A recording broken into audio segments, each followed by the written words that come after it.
Hello, Rajasthan classes में आप सभी का फिर से स्वागत है। आज हम पढ़े थे, कल पढ़े था भाग 2 पढ़ेगा नागरिक संबंधी, आज पढ़ेंगे भाग 3 मूल अधिकार। ये मूल अधिकार संविधान के कौन से भाग में है? संविधान के भाग 3 में है। कौन से भाग में है? संविधान के भाग 3 में। Subscribe and like video. आपको पूछेंगे अनुच्छेद किस में है, तो आप पूछेंगे 12 से 35 तक है मूल अधिकार से संबंधित। अब मूल अधिकार कहाँ से लिए गए? आप बोलोगे अमेरिका से लिए गए। कहाँ से लिए गए? भारत ने कहाँ से प्रेरित होकर लिए मूल अधिकार? अमेरिका से प्रेरित हो गए। लेकिन अमेरिका के संविधान में अधिकार पत्र 1991 में जारी हुआ। ये मूल अधिकार पत्र है ना, मूल अधिकारों के लिए 1991 में क्या अमेरिका के संविधान में क्या अधिकार पत्र लिखा गया था। उसके बाद मूल अधिकारों का सर्वप्रथम विकसित ब्रिटेन होता है। ये क्या बोला है? ब्रिटेन 1915 में, कब हुआ था? 1915 में। वहां ब्रिटेन का सम्राट कौन था? जॉन। कौन था? जॉन। 1215 में ब्रिटेन का सम्राट कौन था? जॉन था। उसके द्वारा क्या क्या किया? अधिकार पत्र जारी कर दिया गया था, जिसको कहते हैं मैग्ना कार्टा कहा जाता है। उसके बाद मूल अधिकार सर्वप्रथम अमेरिका के संविधान में लिखा गया। ये क्या बोला है? जारी तो ब्रिटेन ने सबसे पहले, वहां तो 1215 में मूल अधिकार सर्वप्रथम विकसित तो वहां हुआ था। सर्वप्रथम लिखा किस संविधान में गया था? सर्वप्रथम अमेरिका के संविधान में लिखा गया था। सर्वप्रथम लिखित मतलब संविधान में लिखा गया था। क्या संविधान में लिखा गया था? अमेरिका के संविधान में लिखा गया था। उसके बाद भारतीय संविधान के भाग 3 को मैग्ना कार्टा कहा जाता है। भाग 3 को किसको कहा जाता है? भाग 3 को मैग्ना कार्टा, जो मूल अधिकारों का वर्णन है। मूल अधिकार का वर्णन किसमें है? भाग 3 में है। और भाग 3 को क्या कहा? मैग्ना कार्टा कहा जाता है। भाग 3 को मैग्ना कार्टा कहा जाता है। उसके बाद है ब्रिटेन भारत में मूल अधिकारों की मांग, नेहरू रिपोर्ट में। एक ब्रिटिश काल में जब ब्रिटिश हमारे भारत पर राज था, उस टाइम सबसे पहले मूल अधिकारों की मांग किसने उठाई थी? मूल अधिकारों की मांग किसने उठाई थी? उसने सर्वप्रथम तो उठाई थी नेहरू रिपोर्ट में। सर्वप्रथम कब उठाई थी? नेहरू रिपोर्ट। उसके बाद 1931 में 1931 में कराची। 1931 में कब? 1931 में कराची अधिवेशन हुआ था। कराची अधिवेशन। उसके बाद कराची अधिवेशन में क्या मांग उठाई गई थी? किसकी उठाई गई? मूल अधिकारों की मांग उठाई गई थी। किसमें? कराची अधिवेशन कब हुआ था? 1931 में। उसका संविधान में मूल अधिकारों की क्या बोला? संविधान में मूल अधिकारों के लिए क्या एक समिति गठन की थी। क्या की गई थी? समिति गठन की, जिसका नाम क्या था? मूल अधिकार समिति। एक समिति गठन की गई थी। मूल अधिकार, इसका नाम था मूल अधिकार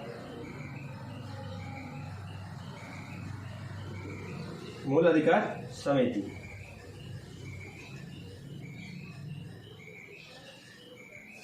मूल अधिकार समिति,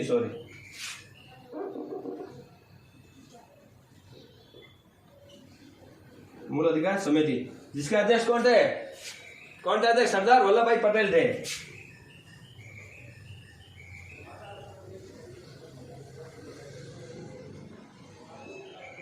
सरदार वल्लभ भाई पटेल। यह जो समिति गठन की गई, किसके लिए? मूल अधिकारों के लिए समिति का क्या गठन किया गया। उसके बाद एक और उप समिति थी, मूल अधिकार उप समिति, जिसके थे जेबी कृपलानी थे। कौन थे अध्यक्ष? जेबी कृपलानी। भाई नोट कर लो, एक और समिति थी।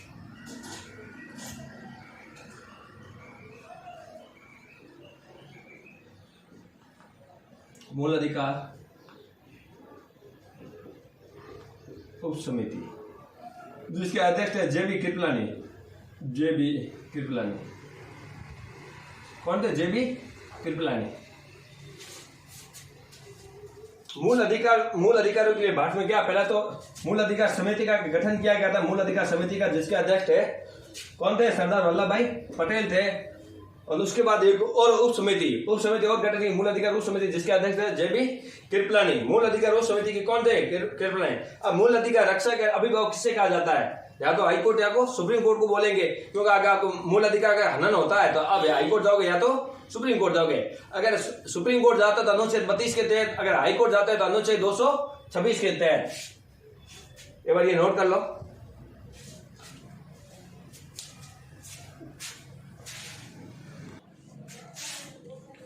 अब ये क्या बोला? मूल अधिकार क्या? ये बोला कि मूल अधिकार रक्षक या संरक्षक या अभिभावक। ये क्या? मूल अधिकार अगर हनन होता है तो आप सबसे पहले कहाँ पर जाएगा? अगर उच्चतम न्यायालय मतलब सुप्रीम कोर्ट में जाओ तो ही अच्छा है, अगर हाई कोर्ट में जाओ तो ही अच्छा है।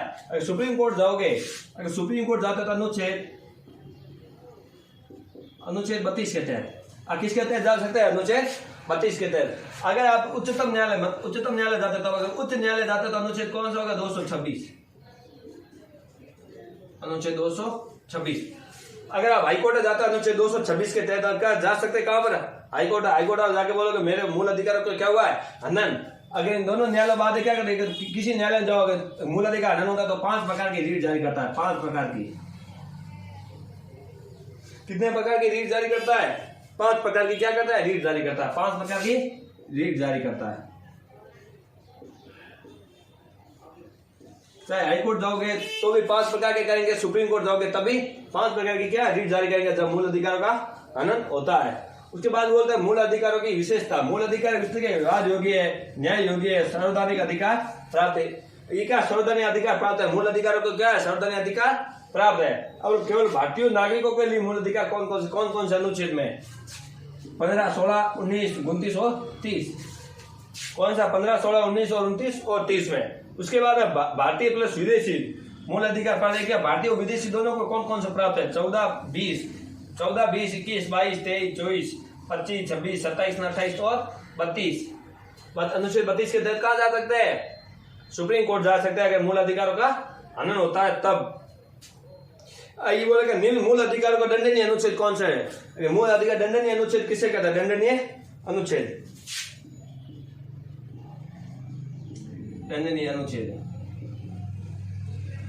मूल अधिकारों को क्या इसको बोले? निम्न मूल अधिकार का दंडनीय। कौन सा? 17, 23, 24। कौन से? 17, 23, 24। 17, 23 और 24। ये 3 अधिकार क्या? दंडनीय अधिकार, दंडनीय अनुच्छेद है। मूल अधिकारों के लिए दंडनीय अनुच्छेद है। आज हम ये इतने ही पढ़ेंगे, कल आपको और विस्तार से बढ़ाऊंगा अनुच्छेद। धन्यवाद।